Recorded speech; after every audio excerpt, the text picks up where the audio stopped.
Здравствуйте, дорогие друзья! С вами программа «Главная». В студии Вестника Кавказа Гия Саралидзе, Марина Лагутина. Как всегда, обсуждаем новости Южного Кавказа за неделю. И у нас предновогодний выпуск, подводим итоги года. И сегодня у нас в гостях директор Центра исследований Южного Кавказа Фархат Мамедов. Фархат, здравствуйте! Здравствуйте, я тоже вас приветствую. Желаю в новом году всего самого хорошего, здоровья. Ну и перейдем к теме. Спасибо Спасибо. огромное! Сегодня, 24 декабря, свой день рождения празднует президент Азербайджана Ильхам Алиев. Желаем ему крепкого здоровья и долгих лет жизни. На прошлой неделе Ильхам Гейдарович дал большое интервью российскому телевидению, в котором он рассказал разные аспекты взаимоотношений Азербайджана с западными странами, с Россией, с Арменией, с соседями. Также на прошлой неделе Азербайджан вступил в новую для себя такую организацию международную исламскую восьмерку D8. Это экономическое объединение, в которое входят страны с самых разных континентов. И вот хотелось бы обсудить то, как менялась внешняя политика Азербайджана за последнее время, с кем связи Баку укреплялись, с кем, может быть, ослабляли, и как сейчас вообще обстоят дела во внешней политике Азербайджана в целом. Фархат Муалим, пожалуйста, вам слово. Да, я тоже подключаюсь к поздравлениям президента Азербайджанской Республики, желаем ему здоровья, крепкого, успехов в будущем, на будущей его деятельности. А что касается внешней политики и интервью президента Азербайджана, нужно сказать, что традиционно Азербайджанская Республика такая проповедовала политику стратегического баланса. Но критерии баланса в прошлом и сейчас они изменились, потому что меняются внешние условия и вообще система взаимоотношений, международных отношений, да? Потом вот этот крах международных организаций, которые ответственны за мир и безопасность. Источники безопасности меняются, то есть больше уже идет центр тяжести от международного права приходит к тем ресурсам, которыми обладает государство. Это и человеческий ресурс, военный ресурс, экономический и так далее и тому подобное. Поэтому вот в новых условиях формируется новый баланс взаимоотношений. Где-то мы ощущаем проблемы в отношениях, в том числе и Азербайджана с внешними игроками. Но вот те основы баланса, которые присущи Азербайджану, они исходят из компромисса в рамках геополитической идентичности Азербайджана. Очень многослойный и сложный, потому что неизменные критерии, да, формы геополитической идентичности Азербайджана, они строятся на географии, на истории, на религиозной принадлежности, языковой принадлежности населения Азербайджанской республики. А это совершенно разные географии. То есть, если мы географически относимся к европейскому континенту, это одна география, исламский мир – это совершенно иная география, тюркский мир – также постсоветское пространство, там, Центральная Азия, Ближний Восток – это совершенно разные географии. И, как вы замечаете, мы фактически отдельными формами геополитической идентичности относимся к целой Евразии. Вроде страна маленькая, а процессы, происходящие, ну, можно сказать, на всем большом континенте Евразии, в той или иной форме влияют на Азербайджан. Принципы внешней политики Азербайджана остаются неизменны. Это не быть пространством противостояния внешних сил, и мы стремимся, чтобы вот этот принцип распространить на весь наш регион, обезопасить себя в этом отношении. Территория Азербайджана не может быть использована против соседей Азербайджанской республики. Это очень важный принцип, создающий предсказуемость, максимальную предсказуемость для соседей. И образ ответственного партнера. что если договариваться с Азербайджаном, с президентом Азербайджана, это бывает, как признавался президент Российской Федерации, нелегко, но после того, как эти договоренности достигнуты, они будут реализованы. Вот эти образы и последовательная реализация этих принципов требует года, чтобы сформировать вот это мнение об Азербайджане и о ее лидере. Слава богу, мы в течение этих 30 лет смогли достичь этого. После восстановления уже территориальной целостности и суверенитета у Азербайджана наблюдается проактивная политика. Здесь, опять же, вот этот баланс, он соблюдается. И как отмечал президент Азербайджана в интервью господину Киселеву, у нас есть и союзнические отношения с Турцией, с Российской Федерацией.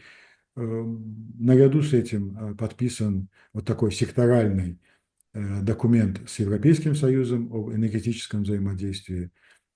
Качественно поднялся уровень взаимоотношений со странами Центральной Азии.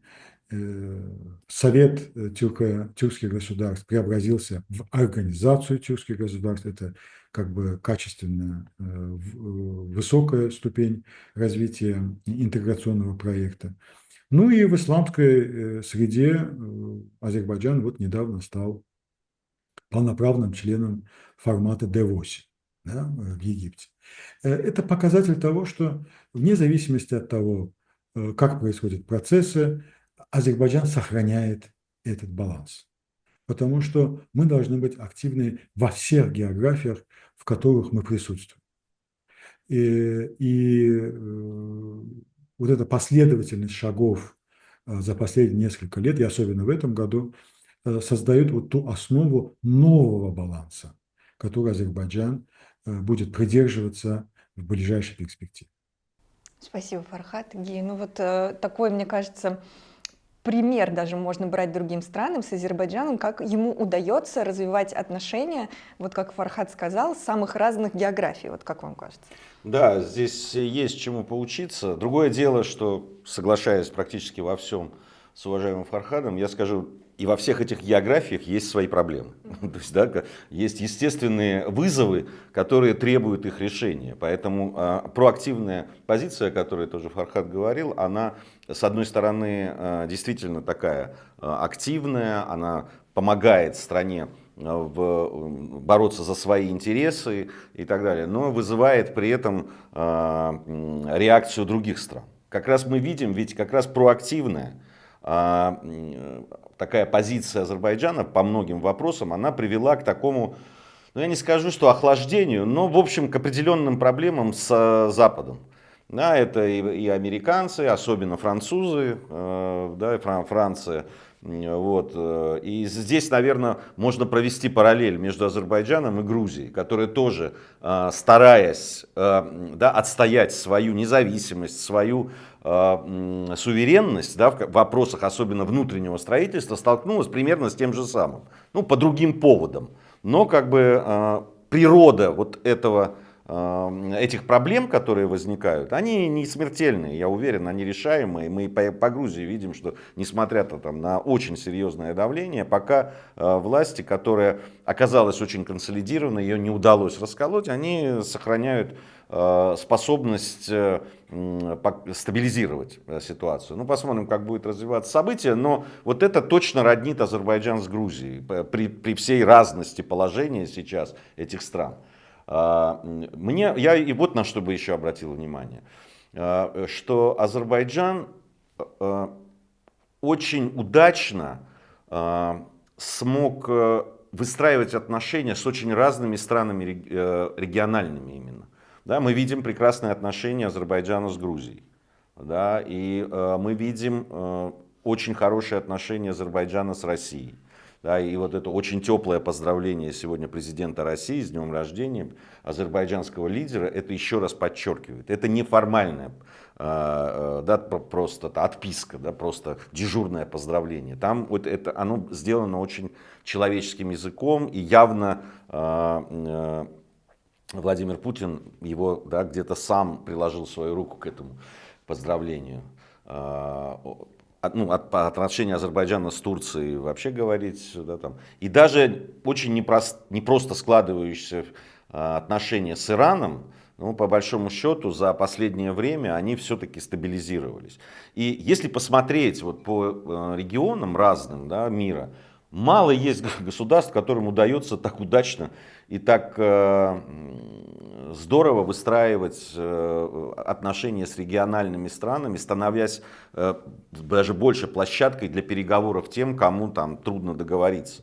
Там неоднократно тот же президент Азербайджана предлагал по острым вопросам, а они возникают постоянно, допустим, между Россией и Турцией, сейчас Сирия это еще один, да, такой. Он всегда предлагал Азербайджан как площадку, как некого модератора для вот таких переговоров. И наверняка во многом выстраивал эти коммуникации, и то, что в общем, России и Турции удается все-таки балансировать и признавать какие-то интересы друг друга и где-то, да, проявлять гибкость, мне кажется, здесь тоже есть определенная заслуга лидера Азербайджана. Я говорил об этом, скажу еще раз, да, вот подводя свою речь, что Азербайджану удалось стать одним безусловным лидером в регионе, ну, на Южном Кавказе, безусловно. Да, на него ориентируются, и политики это признают, и даже, в общем, не просто складывающиеся, понятно, отношения с Азербайджаном с Арменией не мешают тому, что очень многие армянские политики и политологи особенно, да, те люди, которые, и те, кто со стороны на это наблюдает, говорить о том, что да, Азербайджану удалось вот эти 30 лет да, постсоветского времени пройти, в общем, нарастив, да, и экономическое, и политическую силу, и международную значимость свою. Здесь вот мы можем, подводя итог этого года, точно об этом сказать. Я бы еще добавил бы, если можно, что в этом году появился и новый срез в этом стратегическом балансе. Это декларация о стратегическом партнерстве с Китаем. То есть это вот тоже такая демонстрация проактивной политики. И еще вот некоторые моменты, которые отметил уважаемый Гия, о том, что это непростая вещь быть в многих географиях, потому что все риски и возможности, которые формируются в этих географиях, они в той или иной степени влияют на Азербайджан. И с этим нужно как-то жить и работать. Вот в этом отношении главный фильтр внешней политики Азербайджана, он заключается в том, чтобы максимально минимизировать, да, риски, которые исходят из конфликтов, из противоречий в этих географиях, и максимально использовать те возможности, которые формируют это. Это очень сложная задача, потому что мы находимся на срезе вот этих тектонических плит, и обычно вот именно на этих срезах бывает самая высокая сейсмоактивность. Поэтому вот тот принцип Азербайджана не становиться пространством противостояния, он раньше был как бы это больше нейтральный, да, статус. Сейчас же Азербайджан занимает проактивную позицию и в этом плане, когда предлагает площадки для переговоров или же выполняет в какой-то части вот эту функцию переговорщиков. На сегодня, например, актуальная тема переговоров между Российской Федерацией и Соединенными Штатами Америки. И когда мы смотрим количество стран, где физически могут встретиться, к примеру, представители Российской Федерации и США, мы видим, что на планете не так много мест, где это возможно сделать. И одним из таких мест является Азербайджанская республика, и мы имеем опыт организации таких встреч на уровне руководителей генеральных штабов Российской Федерации с одной стороны и США и командования НАТО в Европе с другой стороны. То есть мы выполняли эту функцию, и мы готовы продолжать выполнять эту функцию для достижения договоренностей, перемирия или же иных форм взаимодействия между вот такими геополитическими центрами сил. Я думаю, что вот и это роль Азербайджана, потому что это демонстрация ответственности, во-первых. А с другой стороны, это определенный элемент гарантии безопасности, потому что Азербайджан не занимает сторону в этом противостоянии, и это вызывает сперва отторжение или же давление, чтобы, например, Азербайджан и весь регион занял бы, например, позицию одной из конфликтующих сторон. Соответственно, это приводит к тому, что мы имеем давление, недоверие другой конфликтующей стороны. Вот чтобы уберечься от этого, конечно, Азербайджан высказывает и принципиальную позицию, что вызывает раздражение, потому что все прекрасно понимают, что корректировка внешней политики, особенно малых или средних государств, происходит посредством давления и влияния на внутреннюю политику. То есть главной целью внешнего воздействия на внутреннюю политику малых и средних государств со стороны более крупных стран является корректировка внешнеполитического курса. Азербайджан этого на своем примере этого не допускает. Спасибо большое. Гия, как вам видится площадка переговоров между США и Москвой? Потому что Дональд Трамп неоднократно за последнее время сказал, что он ждет, когда у него будут переговоры с Путиным. Представляете, это случится в Баку, как мы все... Ну, я сейчас могу гадать, конечно, нет, я согласен с Арханом, что, конечно, Баку, безусловно, может стать такой площадкой. Вот. Но это, в конце концов, должны обе стороны подтвердить. То, что Москва не отвергнет этот вариант, это однозначно. По поводу Трампа и его команды пока трудно говорить. Вот. Так же, как и трудно говорить, когда состоятся переговоры. Переходим к отношениям Азербайджана с Арменией. На этой неделе Никол Пашинян заявил, что еще с 1994 года было понятно, что Карабах придется Азербайджану вернуть. Вот такой вот каминг-аут, оказывается, все эти 30 лет Армения всегда знала, что Карабах придется вернуть.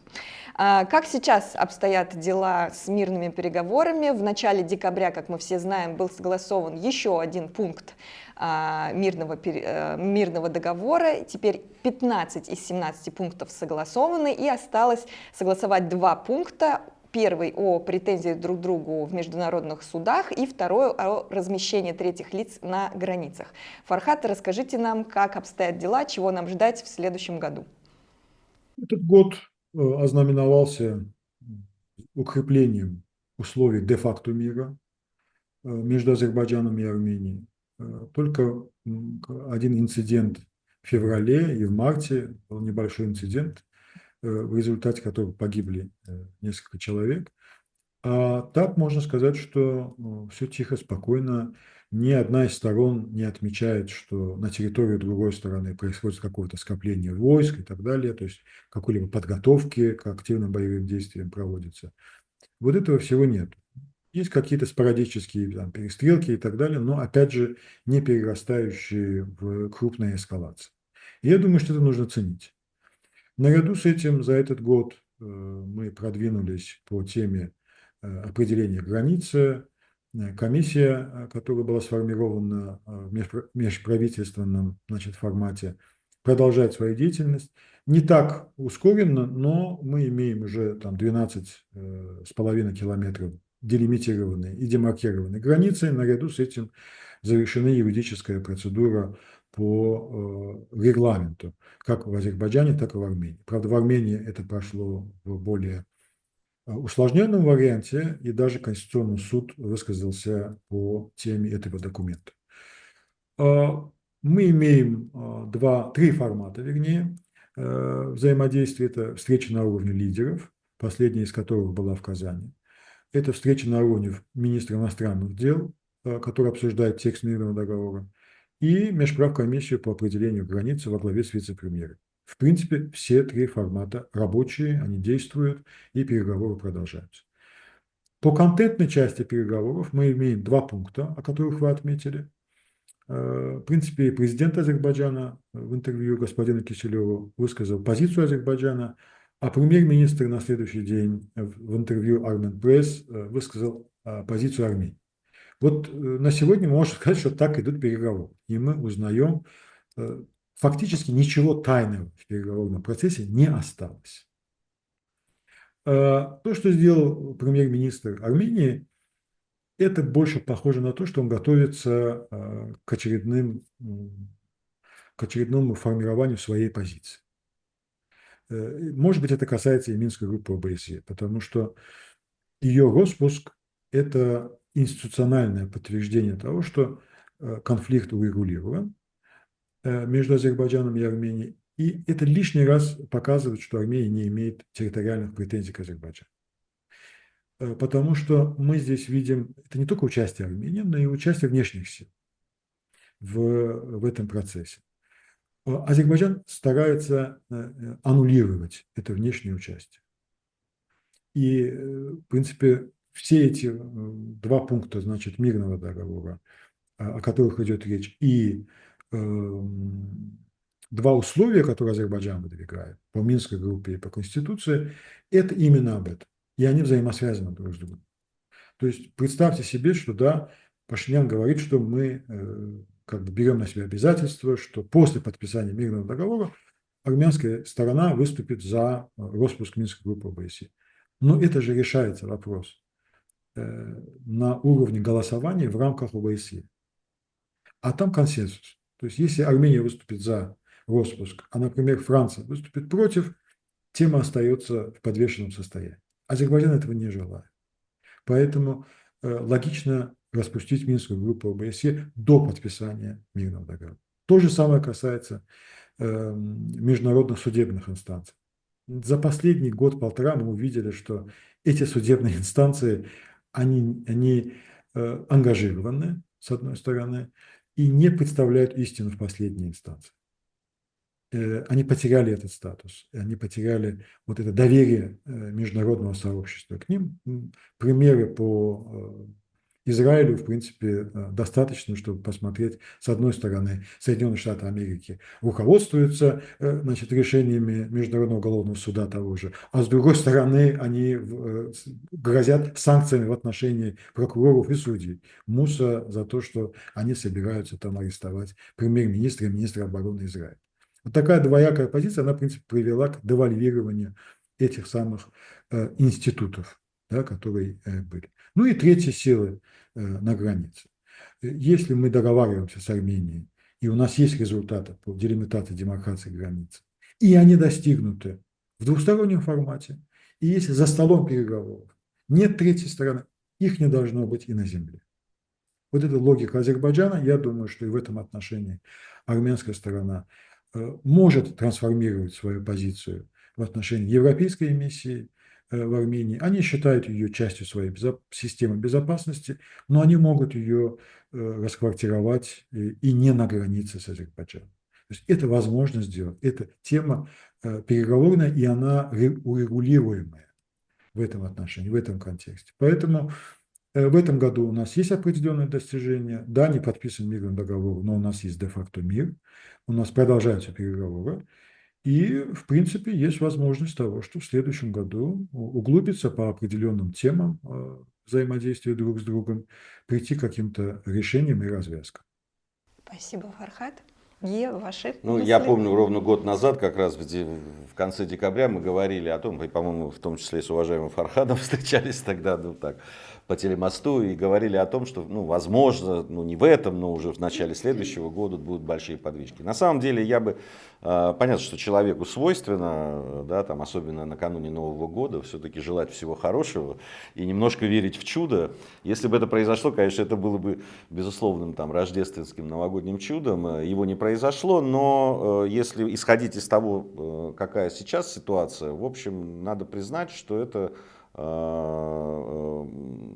не самый плохой путь, который прошли страны в плане мирного. Знаете, соглашаясь со всем, что Орхан говорил, я все-таки вот что сказал, что меня беспокоит.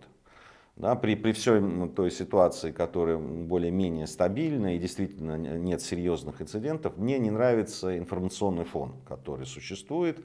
Вот, потому что все время вбросы идут, причем это в разные, и в российской прессе это случается, и в западной я тоже читал, ну, которые меньше, конечно, уделяют, но все-таки, ну, в тех же французских средствах массовой информации. Это о том, что, ну, обычно это оформляется в какие-то авторские колонки, которые, значит, анализируют ситуацию, и вот там постоянно нагнетается, значит, что чуть ли не там аннексия еще части Армении должна произойти, ну, конечно, прежде всего, да, там вот территории, где, которые с Нахичеванью граничат и так далее. Вот. И понятно, что это такие вбросы, которые, или попытки нагнетать эту обстановку, они несколько таких задач выполняют. С одной стороны, ну, поддавливать тех, кто переговаривается. Вторая, ну, внутренняя история, часть внутриполитической борьбы в Армении. Хотя сейчас мы видим, что она не так остра, как была еще совсем недавно, но думаю, что тоже спокойно жить Пашиняну внутри Армении не дадут. И это тоже используется, в том числе и по внешнему контуру.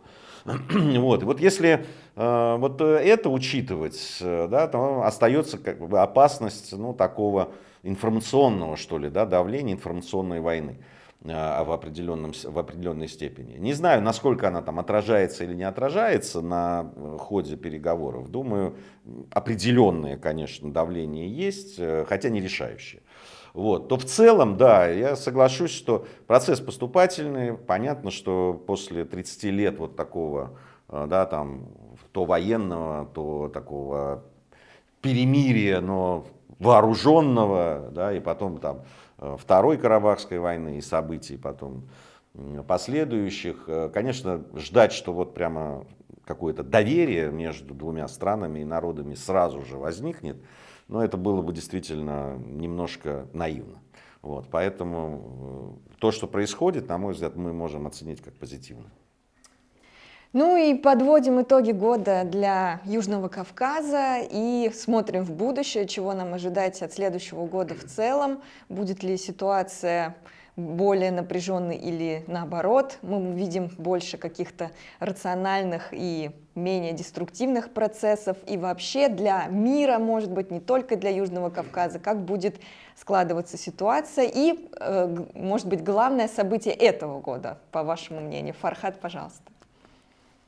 Главное событие этого года для Азербайджана – это, конечно же, проведение КОП-29. Это крупнейшее мероприятие. Наши дипломаты для того, чтобы характеризовать, значит, это мероприятие, высказывали вот два таких термина: многоуровневая и многосторонняя дипломатия. Мы, в принципе, когда это все началось, да, мы поняли, что это такое. Многоуровневая, потому что климатическая тема имеет очень много пластов. Для этого нужно готовиться годами. Президент Азербайджана отметил, что у нас было всего 10 месяцев. Вот, но мы постарались справиться с этой задачей. И многосторонне. То есть для этой маленькой страны, да, со сложной геополитической идентичностью, но это все-таки Евразия. А тут был весь мир. Вот, приехали страны, флаги которых мы, наверное, увидели в первый раз в своей жизни, и у всех были свое собственное мнение. И даже не было каких-то групп государств. Мы старались все время сгруппировать их, чтобы как-то облегчить себе, значит, участь, но это было очень сложно. Поэтому это большой опыт для азербайджанской дипломатии, можно сказать, огромный. У нас уже сформировалась группа по этой теме. Мы еще в климатической теме будем весь следующий год, потому что действуем в рамках тройки. Это предшествующее, нынешнее и будущее председательство. Эта тема показала, насколько глубоки противоречия в мире вот, в связи с этой повесткой. Вот, в принципе, вот главным событием прошлого года можно считать это.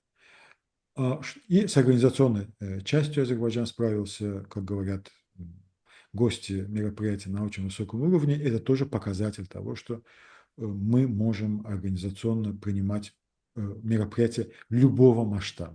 Да? Даже то, о чем мы с вами говорили в ответе на первый вопрос. Вот. Что касается следующего года, конечно, кстати, этот год журнал Economist, если вы помните, в начале нынешнего года писал о том, что в этом году проводится наибольшее количество выборов в мире. Да? Это показатель того, что в ближайшие 3-4 года власти в странах, где являются источниками, да, всех этих главных глобальных процессов, они уже сформированы. Это и Российская Федерация, это и Соединенные Штаты Америки, Китайская Народная Республика, Европейский Союз и так далее, тому подобное. Турция в том числе, и так далее, тому подобное. Поэтому в ближайшие 3-4 года у нас есть власти, которые не будут оборачиваться на предвыборную ситуацию, и они могут как минимум на перспективу 2-3 лет принимать какие-то решения. Следующее, и это создает основу для того, чтобы в этот период, к сожалению, или углублять кризис, который есть, или же пытаться его урегулировать. Выборы господина Трампа, да, президента Соединенных Штатов Америки, это будет главным элементом следующего года, потому что он сейчас уже сыпет различные инициативы и в направлении соседних стран. Он рушит все представления о международном праве, заявляя о том, что мы вернем Панамский канал и вообще-то Гренландия скоро станет территорией Соединенных Штатов Америки и так далее. Это только начало. Он будет инициировать и внутри Соединенных Штатов Америки, и во внешней политике такие шаги, от которых, которые не оставят, да, ничего от международного права и каких-то принципов, норм или же правил. Да, помните, да, говорили о правилах современных международных отношений. Посмотрим, что случится с его инициативами после того, как он уже вступит в должность, да, какого рода они будут, сформирует ли он новые тренды, которые есть на сегодня уже существуют, и систематизирует ли он их, или же после первых инициатив он войдет в те рамки и в то русло, которое уже было до него и было сформировано десятилетия. Этот год, следующий год будет очень интересным в этом отношении. Мне и как эксперту, в принципе, и как гражданину Азербайджана это все интересно, потому что в той или иной степени будет затрагивать и тот регион, в котором мы живем. Спасибо, Фархад. Гия? Я уже каждую неделю подвожу итоги с разными разных гостями. углов. Да. Я думаю, что действительно сейчас наступает время. С одной стороны, турбулентность такая политическая в мире, она очень серьезная. И мы видим, как буквально за месяц, даже меньше, изменилась ситуация на Ближнем Востоке, да, в связи с тем, что произошло на Сирии. Как поменялся расклад сил. Как кто-то получил неожиданные для нас, для многих, там, особенно сторонних наблюдателей, дивиденды, а кто-то наоборот ослабился. И понятно, что этот процесс, он не остановится, и он имеет свое продолжение. Вообще трудно отделять один год от другого, да, и вообще тем более в большой политике. То, что там раньше называлось большой игрой, в том числе и на Ближнем Востоке, и на Южном Кавказе, и вообще в глобальном регионе, она продолжается, она не останавливается уже на протяжении столетий. И игроки делают в этой игре свои ставки, свои шаги, ходы там, и так далее. И все это имеет такой эффект, иногда очень отложенный. Но да, у меня есть надежда на то, что этот год там закончится для нашего региона хорошо уже, да, не совсем немного остается времени. Единственное, где может сейчас, наверное, что-то измениться, это Грузия, что может изменить несколько расклады на Южном Кавказе. Но надеюсь, что этого не произойдет, и наоборот, с появлением команды Трампа уже в начале следующего года, и на это надежду высказывают, кстати, и политики в Грузии, и высказывал надежду на то, что можно будет взаимоотношения Азербайджана, допустим, и Запада выстраивать на новых как бы основах таких, не то чтобы новых, но поменять тот тренд, который был вот последних месяцев, может быть. И президент Азербайджана тоже об этом говорил. В общем, надежды есть. Надежды есть на то, что можно будет стабилизировать ситуацию и не дать ей выйти из-под контроля. Ну, во всяком случае, в нашем регионе. Но еще раз скажу, так как дела на Ближнем Востоке неразрывно и неразрывно связаны с тем, что происходит в нашем регионе, да, трудно себе представить, чтобы что-то не отозвалось, то, в общем, напряжение я так могу предсказать, да. Так же, как и второй, мы не должны забывать, все-таки украинский кризис тоже очень влияет на отношения, и мы видели, да, там попытки втянуть, в том числе и региональные страны, и нашего региона, вот в эту водоворот этот, вот, но которому противостояли по-разному страны нашего региона. И я думаю, что от того, как сейчас пойдет вот эта вот история, будут ли переговоры между Соединенными Штатами Америки и Россией, а прежде всего, конечно, идет речь о переговорах между этими странами. Пока меня, честно говоря, не убеждают все разговоры Трампа о том, что он там усадит за стол переговоров, значит, Украину и Россию, а сам как бы отойдет в сторону и скажет: договаривайтесь. В России прекрасно понимают, что ключ от этого конфликта он в Вашингтоне и в Белом доме. И потребуются переговоры именно этих действующих лиц для того, чтобы договориться о приемлемых для всех условиях того, как мы выйдем все из этого конфликта. Мне кажется, что это тоже очень скажется, в том числе и на нашем регионе, да и вообще на обстановке в мире. Вообще понятно, что вот эта многополярность, которая уже обозначена, что будет в взаимоотношениях США и Китая. Да, сейчас тоже очень трудно. Риторика Трампа антикитайская сменилась на очень мягкую. Си Цзиньпиня даже пригласили на инаугурацию. Он, правда, не поедет. Но, кстати, я думаю, что он не поедет не потому, что он не хочет там встречаться с Трампом. Это просто не в традиции китайской. Они сами никого не приглашают и сами никуда не ездят. Но я еще раз говорю, очень внимательные китайские лица будут на инаугурации. Вот. И попытка договориться, особенно по экономике, конечно же, будет. Вот. Насколько это возможно, это другой вопрос, и чем это закончится. Но все это будет влиять на мировые процессы. Самое главное, чего хотел бы пожелать нам всем, это чтобы вот эти несколько шагов, или несколько секунд по вот этому времени, да, апокалипсиса, чтобы вот эти шаги не были пройдены. Потому что реальность, она такова, что возможность такой конфронтации, возможность такой эскалации, она, безусловно, есть. И вот чего бы точно не хотелось, это этого. Спасибо большое. Смотрим в будущее, смотрим в следующий год с надеждой. Поздравляем всех наших телезрителей с наступающим Новым годом, всех читателей Вестника Кавказа. Желаем, самое главное, мира и благополучия вам и вашим семьям. Спасибо большое за сегодняшнюю интересную беседу. Напоминаю, что у нас в гостях был директор Центра исследований Южного Кавказа Фархад Мамедов. Фархад, спасибо вам большое. Спасибо. Спасибо. Всего самого хорошего, наилучшего.